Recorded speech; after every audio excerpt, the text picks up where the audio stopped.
Yeah. Money never sleeps, pal. Just made 800,000 Hong Kong gold. It's been wired to you. Play with you. You done good, but you gotta keep doing good. I showed you how the game works. Now school's out. Mr. Gecko, I'm there for you 110%. No. You don't understand. I want to be surprised. Astonish me, pal. New info. I don't care where or how you get it. Just get it.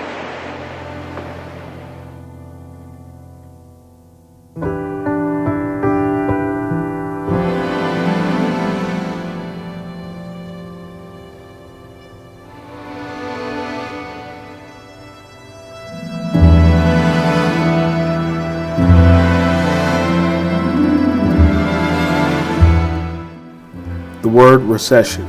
It's a word that creates fear, trauma, and panic for most of society. That is, for some. The reason I say some is because there is a small percentage of society that profits during recessions, and it's not the everyday citizen. These times of economic and social unrest don't just happen overnight. Recessions tend to be accumulations or business cycles that consistently decline. But pause there for a minute. Consider yourself for a moment. You may be thinking, why don't they teach investing in school? I have a question for you. Would a lion ever share with a gazelle the secret to escaping? Well, the answer is obviously no, because in order for the lion to survive, it has to feed on the gazelle. So their relationship will always be predator and prey. So it's the same concept with investing. They need you, the consumer, and not the investor, because someone has to feed the machine. There's already enough investors in the stock market. The machine is the economy, which supports the stock market. So the lion or institutions see you, the retail investor, as their prey, and a formal education that grants you access to privy financial information that would increase your odds of escaping the rat race. So why would they share with you? It's easy to look at others as lucky or more fortunate than you are in life, but consider for a moment your own attitude towards money. What exactly is your relationship with money? Although this video is primarily about the unique relationship of money to Americans, it very well could apply to any other country that has different levels in the wealth hierarchy. What is money to you? What is your money relationship?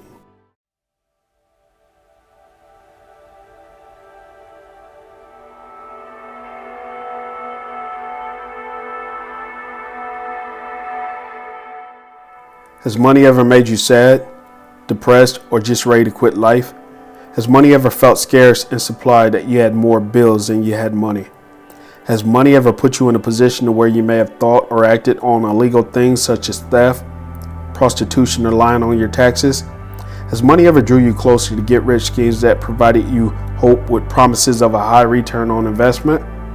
While I understand the nature of our relationship with money and how crucial it is to a better future, I can't help but think about those who don't realize the fact that the majority of us all are in some form or fashion in a rat race in life with the pursuit of money.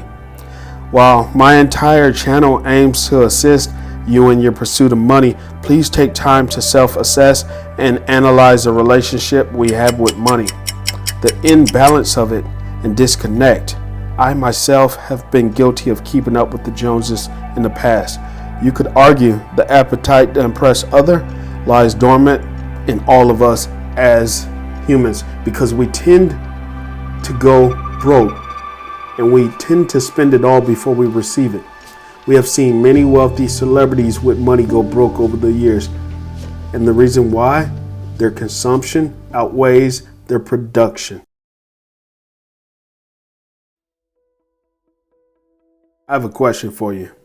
What is money? Or rather, what exactly can you do with money? Keep in mind that money, by definition, is an illusion. How so? Well, money is an illusion, not in the physical sense because we can physically touch it and use it to purchase goods or services.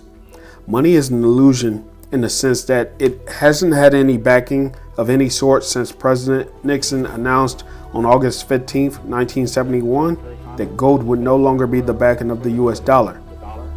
Gold or other reserve assets, except in amounts and conditions determined to be in the interest of monetary stability and in the best interest of the United States.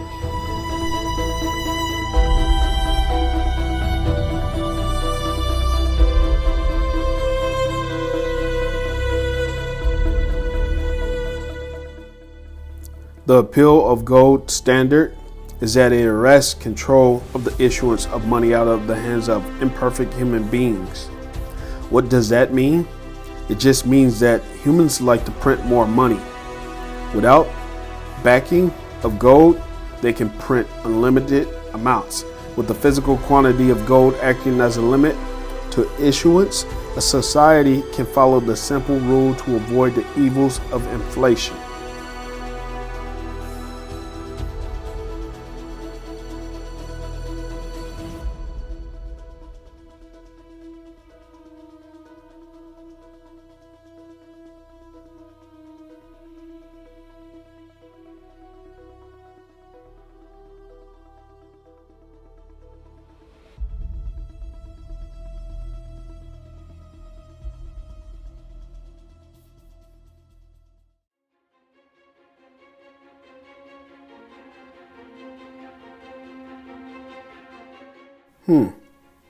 So if paper currency or fiat is no longer linked to gold, which is scarce in supply, then what stops the government from creating an unlimited supply of fiat money when they feel the need to, such as 2020 when the COVID pandemic happened? These subjects I have mentioned are often discussed in personal finance, but missed in formal education. These are the questions I need you to ask yourself, and think deeper on the question I originally posed to you. Is money an illusion?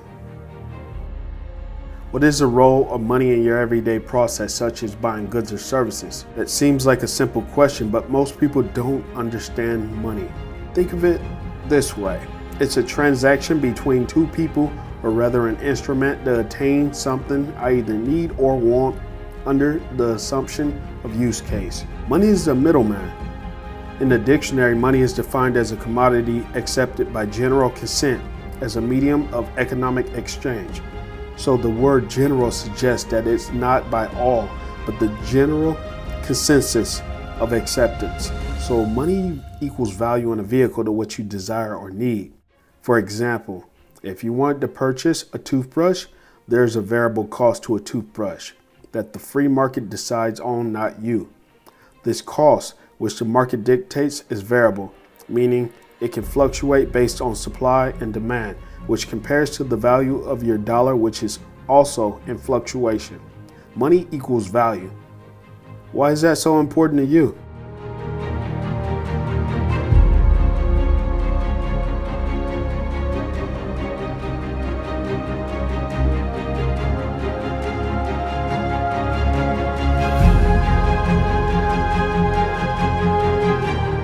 Does your thirst for money stem from the fact society told you that you needed to have it?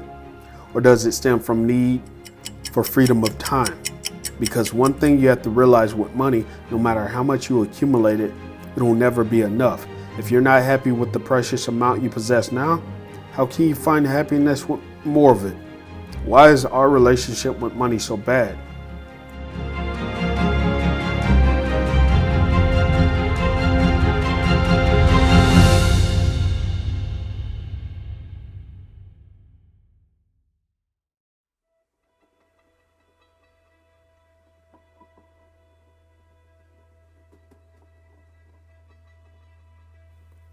You may have heard the saying, time is money, but a deeper look at it, the value of your time is what makes you more money. If someone sees what you do as valuable, then they will pay you equivalent to the value of your time. While both are significant and honorable jobs, someone mopping floors at McDonald's won't be paid the same as someone designing semiconductor chips for Intel or ASML, which leads me to a question. How valuable is your time in comparison to your money?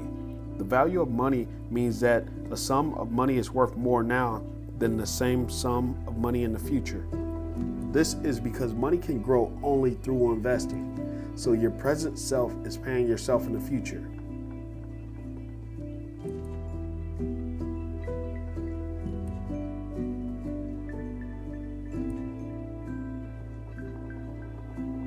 There are various ways to invest, such as the stock market, real estate, or through self-investments, such as online courses, which will reward your future self. But let's focus back on money. The point of this video, money isn't evil, despite what many religions believe. Money, if used for good, can be good, and if used for evil, can be evil. You see, the relationship you have with money is your obstacle. You spend it quicker than you can accumulate or invest it. The choices you make in life with your money have everything to do with your moral dispositions. So I ask again, what is your time value in regards to money?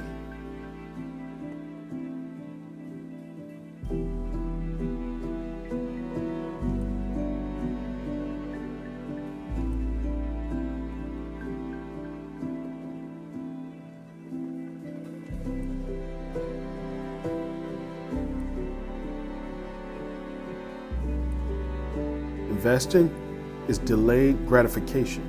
Think of it this way. An investment delayed is an opportunity lost, and due to inflation, that same amount of money in your pocket won't grow in comparison to the amount of money had it been invested.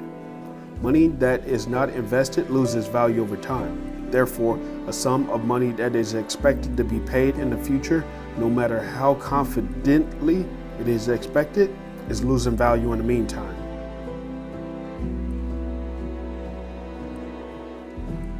You see, this is a thing. Money opens your options and broadens horizons, and your relationship with it needs to be business-like. Whereas someone sees money as a necessity, I see it more as a tool to attain more time.